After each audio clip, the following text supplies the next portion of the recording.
Good afternoon, students, parents, and faculty. As you sit here today, I would like to ask you a question.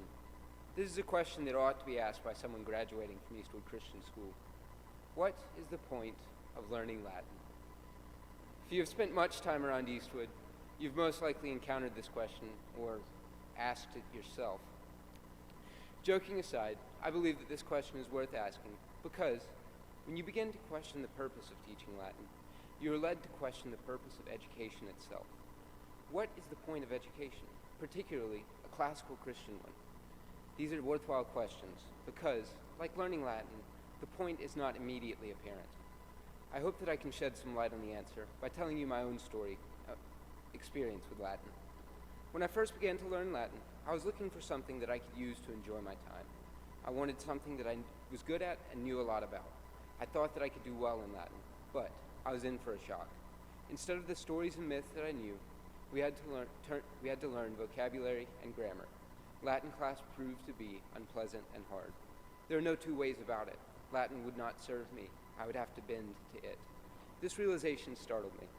I was no longer in control, and there was nothing to guarantee that I would be any good at Latin, let alone the best. This is where things began to change. Instead of starting from a position of certainty, I had to start from the bottom and be led towards knowledge by others. At the beginning of 10th grade, I'd given up my self-centered expectations and resigned myself to this state of affairs. I saw it as my duty to finish Latin well, if not gloriously, but at least in good faith. It was around this time that we were given the opportunity to translate and read parts of Virgil's Aeneid, an epic poem that chronicles the founding of Rome. In the Aeneid, I found myself face to face with something so grand and beautiful, I had to forget my assumptions and come to it on its terms. Although I had heard the story before in English, reading the Aeneid in its original language was a different experience. Instead of simply reading the story for enjoyment, I had to work to see it from an alien perspective. Only then could I really appreciate it. Through Latin, I was able to see something truly great, something that simultaneously united and put to shame the petty grammar that we had learned. I had to understand it for what it was, not what I wanted it to be. But how does this show the purpose of education? At Eastwood, we go through a process of understanding that leads to a point. It is in this process that we often mistake where the purpose lies, for the simple fact that we are unsure what the goal is. Just as I began Latin with what seemed to be certainty about my goals, students generally enter school with a false understanding of themselves. Just as I thought Latin's purpose was to conform to my desires, we often feel that education is useful only as far as it pertains to our interests. We limit what we want to learn to what we are already good at. This is a problem because all subjects must be united to be understood in their totality. The value of each individual subject is lost if it is taken alone. When we exclude a subject out of comfort, we subject education itself to our selfish desires.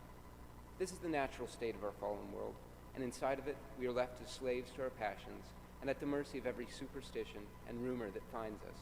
We know only to turn away from immediate pain and towards pleasure, with no questions asked. If you asked my classmates or my father about me at this time, they would have been able to attest. Not only was I a bad Latin student, I was just a bad student. This is why Latin remains relevant today, even though it is a dead language. Subjects like Latin are taught, not because they are practical in the same way as car repair or carpentry, but because they lead us out of our own worlds and teach us how these things can be useful. From Latin class, I learned a new way of looking at reality. One example, I now know the Latin roots of the very word education. The literal meaning of this word sheds light on its purpose. It comes from the Latin words educere, words which literally mean to lead out. A perfect description of education's role in leading man out of himself. Just as I was made to conform to Latin grammar, I was led, by my teachers, out of myself and taught how to learn. Through being shown a different perspective of reality, in this case, one several thousand years older than ourselves, Eastwood students are given a better understanding of the world. Because of this, we have the unique opportunity to shake off the chains of the present and look beyond ourselves. Instead of reading history, we're given the opportunity to understand, learn from, and maybe even contribute to it. But because this seems to be the biggest part of the process, it is often mistaken for the goal. It is easy to stop here because it is an outcome. Education frees us to get what we want and equips us to get it, but this is all. It is here that people say, the point of education is just to get a good job. What invariably is meant by this is that they want a job which provides lots of money. While there's nothing wrong with a lucrative job, it is not the final goal of education. When it becomes the only goal, good and bad become preferences. The pursuit of riches, or even just stability, subjects education to selfishness. Any education, if it is taken alone, is insufficient. It might have noble goals, but they are earthly goals. Even though education can be a good thing, without a goal, it becomes an idol, something that is broken and must be redeemed. This is the truth that lies at the bottom of Eastwood's mission, that education alone is pointless. It must be fulfilled, just as my Latin class was, by something greater than it. Eastwood redeems education by treating it as a preparation to understand God. Just as my study of Latin would have been a waste of time without an understanding of the Aeneid, an education that is not integrated with the pursuit of truth is ultimately useless. This is where Eastwood succeeds. Our school teaches us things, practical and impractical, not so that we can know them, but so that we can understand them for what they are. Instead of leaving us alone and comfortable, Eastwood forces us up against the awesome glory of God. This is why Eastwood calls itself a classical Christian school. I'll ask again, what is the point of education? This time I can answer myself. The point of education is to prepare us, to lead us out of ourselves, and to free us so that we can more fully worship God. Without this truth, the best educated of us are as ignorant as middle schoolers. This speech would be incomplete without recognition of those who have educated me, in school or otherwise, and shown me the truth. First of all, to my class, I know half of you half as well as I should like, and I like less than half of you half as well as you deserve. To those who got that, thank you very, very much. Seriously though, I would like to thank all of the teachers and coaches who led or dragged me to this point. I must say that I've been truly blessed by all of you. Thank you for the time and attention you have given me.